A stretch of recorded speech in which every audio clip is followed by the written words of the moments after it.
A closer look tonight at phony heroes. A famous recruiting slogan once touted the Army as a place to be all you can be. But increasingly, scam artists are posing as the war heroes they never were, claiming credit for acts of courage in Iraq and Afghanistan. Federal officials have launched a crackdown. Operation Stolen Valor, they call it. And tonight, our Brian Ross investigates. At the Washington State Capitol in Olympia this year, a Marine Corps color guard included a Marine chaplain to deliver the opening prayer. But authorities later discovered that the Marine chaplain, Captain Reggie Buttle, was not a chaplain. I think he went to seminary school and flunked out. Nor was Buttle a captain, nor had he earned all the medals he wore.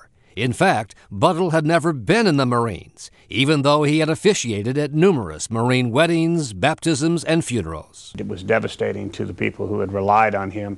At a time when tens of thousands of U.S. soldiers have put their lives on the line in Iraq and been honored for their sacrifice and courage, federal prosecutors have had to launch a crackdown on phony heroes. They want something that they didn't earn.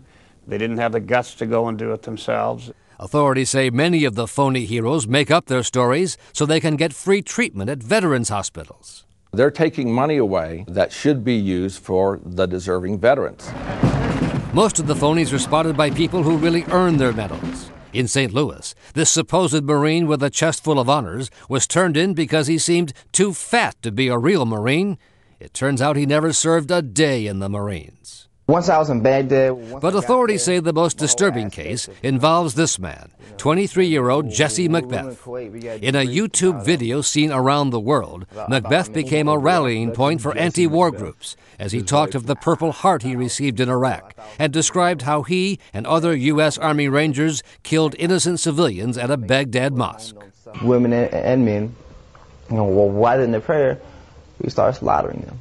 It was a complete fabrication. He was in for approximately 6 weeks, and then he was discharged. I don't think he even completed basic training.